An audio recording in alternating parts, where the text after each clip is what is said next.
खबर बेतिया से है, जहां नरकटियागंज प्रखंड के चमुआ पंचायत अंतर्गत रमौली गांव में आज महिला संवाद का आयोजन किया गया।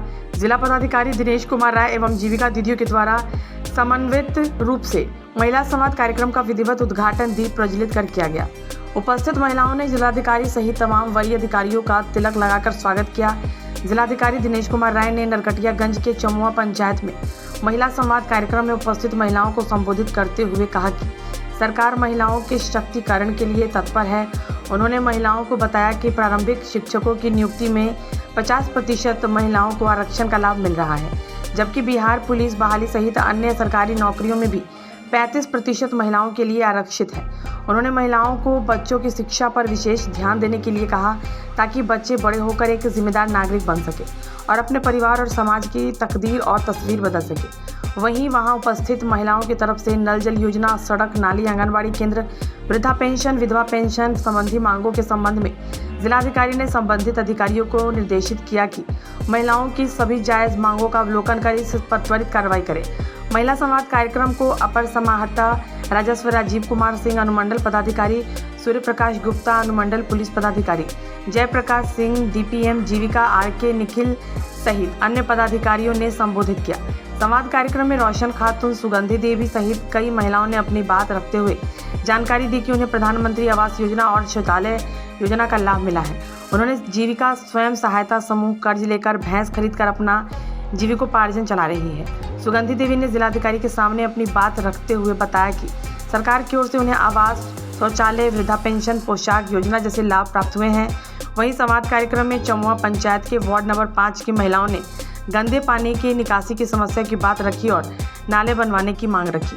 वार्ड नंबर 5 के पश्चिम टोला में नल जल योजना से पानी अभी तक सप्लाई नहीं होने की समस्या सामने रखी। वार्ड नंबर 8 और 6 की कुछ महिलाएं आवास योजना के लाभ से वंचित थी। वहीं कुछ महिलाएं 400 रुपये मात्र वृद्धा पेंशन मिलने से संतुष्ट नहीं थी। सबके नंबर से हम चमुआ पंचायत से बोल रहे हैं। मेरा नाम पूजा कुमारी है, 2 नंबर वार्ड से बोल रहे हैं। हम समूह से पैसा लेकर अपने बाल बच्चे के लिए, अपने लिए ब्यूटी पार्लर खोले और उससे हम अपने बाल बच्चे को पढ़वा के महिला समाज के लिए उपस्थित सभी दीदी भैया एवं सबको मेरा प्रणाम। मुझे उज्ज्वला योजना के तहत गैस चूल्हा सिलेंडर मिला है, जिससे हम खाना आसानी से बना लेते हैं। सरकार को बहुत बहुत धन्यवाद। तो यहाँ मेरा नमस्कार और मेरा नाम है रजनी देवी। हमको राशन कार्ड मिला है, उसमें 35 kg चावल गेहूँ मिलाकर मिलता है और पूरे परिवार आसान से हम लोग खाते हैं। सरकार को धन्यवाद। हमार घर चमुआ पंचायत 5 नंबर वार्ड। हमार नाम रोशन खातून। हमारा मालिक के नाम अशोक आजाद। हमारा इंदिरा आवास मिलल बा, राशन कार्ड मिलल बा, हमारा जीविका से लोन मिलल बा, हमारा शौचालय मिलल बा। सरकार के धन्यवाद। सब दीदी भैया के नमस्कार। हमारा नाम है लालती देवी। हमारा बेटी इंटर मैट्रिक पास हुआ तो 10,000 रुपया मिला था और इंटर पास हुआ तो उसका साइकिल मिला था, 25,000 रुपया मिला था और BA में नाम लिखाया है। चमुआ की मैं शिक्षिका के रूप में पदस्थापित हूँ। मैं बक्सर जिले के रहने वाली हूँ। सरकार के द्वारा जो 50% आरक्षण दिया जा रहा है महिलाओं को, उनमें मैं चयन होकर एक अध्यापिका के रूप में यहाँ आए हैं। और हम ही नहीं, हमारे घर में और भी 2 बहन हैं जो महिला सिपाही के रूप में कार्य कर रही है। हम 4 बहन हैं, जिनमें से 3 बहन बिहार सरकार के द्वारा सेलेक्ट हुए हैं और इसके लिए हम बिहार सरकार को एकदम धन्यवाद दे रहे हैं दिल से कि महिलाओं को ऐसे ही आरक्षण दे और आप भी अपनी बेटी बहन को पढ़ने भेजिए और आगे बढ़ाइए। धन्यवाद। अनुमंडल पदाधिकारी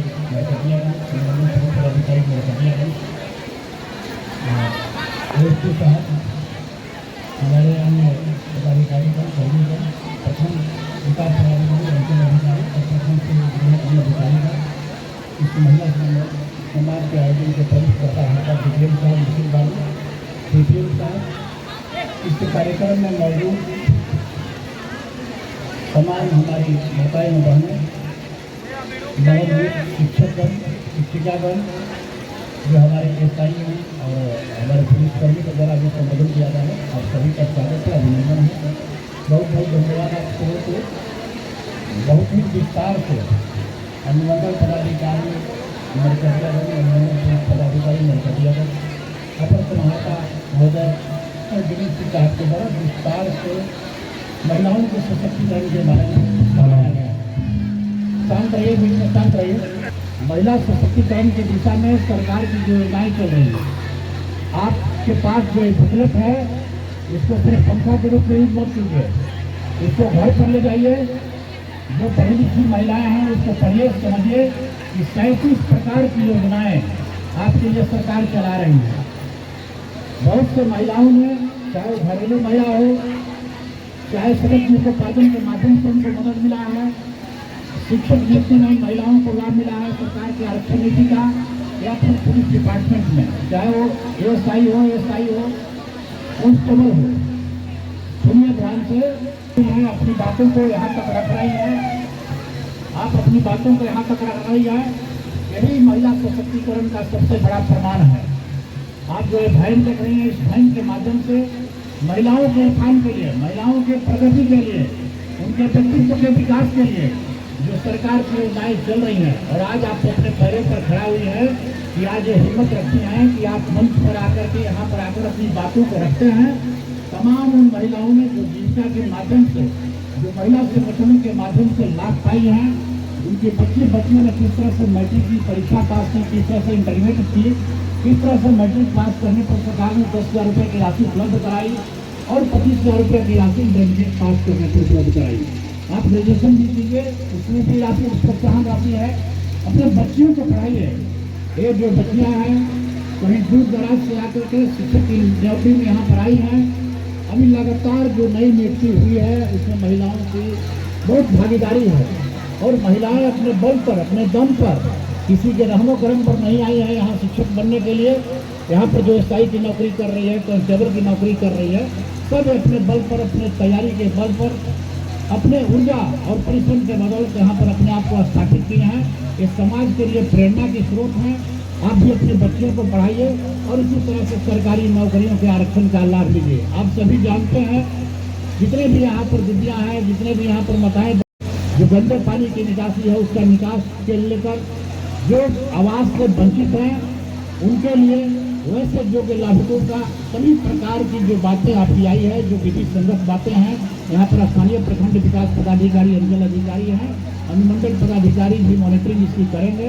इसको प्रखंड विकास पदाधिकारी अपना अवलोकन करवाएंगे, अंचल अधिकारी भी कराएंगे कि कितने लोगों को जमीन का पर्चा देना है, कौन लोग नीडी पर्सन है, उसको बसेरा 2 के तहत जमीन की पर्चा उपलब्ध कराइएगा।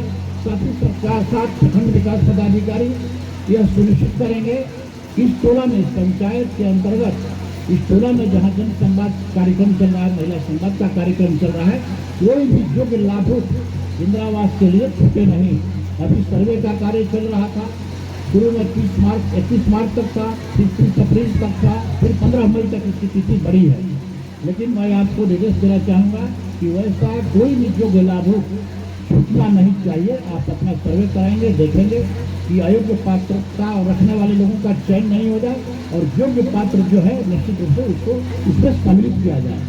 आपकी जो मांगे आई हैं उस पर विचार करेगा जिला प्रशासन, प्रखंड के पदाधिकारी, अंचल के पदाधिकारी यहाँ पर मौजूद हैं। ये पदाधिकारी सब देखेंगे कि कौन कौन सी परिस्थितियों में आपको क्या क्या लाभ पहुँचाना है। जो भी आपका विधि संगत मांग है उसको पूरा किया जाएगा। मैं आपको घोषणा करता हूँ कि आपकी जो जायज डिमांड है उसको पूरा किया जाएगा। जो लोग भी वंचित हैं इंदिरावास को लेकर, पेंशन को लेकर, उनको सब पूरा किया जाएगा। लेकिन जो पात्र लाभुक के अंतर्गत आएंगे तभी हो सकता है। दूसरी बात है कि एक सवाल आया था कि 400 पेंशन मिल रहा है, 400 से बढ़ाने की बात है। ये व्यक्तिगत तौर पर प्रखंड और जिला की मैटर नहीं है, ये राज्य सरकार का पॉलिसी मैटर है। राज्य सरकार तय करती है कि कितना हमको बढ़ोतरी करना है वेतन में या पेंशन में। तो ये बातें जा रही है, जो होगा सरकार के ऊपर व्यक्तिगत निर्णय रहेगा। इसके बारे में कुछ आपको आश्वासन नहीं देना चाहता हूँ। बस मैं इतना ही कहना चाहूँगा कि आपको पंचायती राज व्यवस्था कौन है जो निकाल कर पंचायत समिति की सदस्य बन रही है, प्रखंड के प्रमुख की कुर्सी पर विराजमान हो रही है, जिला परिषद की कुर्सी पर विराजमान हो रही है, नगर परिषद नरकटियागंज में कौन है? महिला है, महिला है जो चेयरमैन है। बेटिया नगर निगम का मेयर कौन है? महिला है। तो ये लाभ मिला है 50% आरक्षण के चलते। तो आप समझिए, अपनी शक्ति को पहचानिए और उसका लाभ उठाइए। ठीक उसी तरह से सरकारी नौकरियों में अभी शिक्षिका लोग बोल रही थी, इसमें सरकार ने 50% का आरक्षण दिया है। आप अपने बेटियों को पढ़ाइए, अन्य कार्यों मत लगाइए। जब शिक्षित बनेंगे, रोजगार को पाएंगे, तो उनका तस्वीर और तकदीर दोनों बदलेगा और आपका भी तकदीर बदलेगा। आपका भी व्यक्तित्व का विकास होगा, आपका भी जीवन का उत्थान होगा, आपके घर और परिवार का विकास होगा। अभी हमारी बच्चियों ने, जो शिक्षिका है, सब लोगों ने विस्तार से बताने का कार्य किया कि किस तरह से सामान्य परिवार से आकर अपनी पढ़ाई लिखाई के दम पर यहाँ तक पहुँचे। इनसे प्रेरणा लीजिए। जब वे बन सकते हैं तो आप क्यों नहीं अपने बच्चों को पढ़ा लिखा सकते हैं? इस प्रकार से समझिए। तो 50% का आरक्षण है नौकरियों में, पंचायती राज व्यवस्था में, और अभी नई खेल नीति बना है, खेल विश्वविद्यालय बना है, इसमें भी महिलाओं के लिए 33% का आरक्षण है। तो आप अपने बच्चियों को खूब पढ़ाइए लिखाइए और सरकार की योजनाओं का लाभ लीजिए, सरकार के आरक्षण नीति का लाभ लीजिए, तभी आपका उत्थान हो सकता है। मेरा नाम रेशमी बानो है। मैं भी बीएससी से चयनित होकर 11-12 चांदीगढ़ में मेरा बहाली हुआ है। आज संवाद है, महिला संवाद, जिसमें हमारे मुख्यमंत्री नीतीश कुमार ने बहुत सारी योजना दिया है हम लोगों को लड़कियों का आगे बढ़ने के लिए, जैसे 3 टॉयलेट, कन्या विवाह, बालिका राशि। इसलिए हम लोग को बेटी को पढ़ाना चाहिए, उसे आगे बढ़ने के लिए उत्साहित करना चाहिए। ठीक है।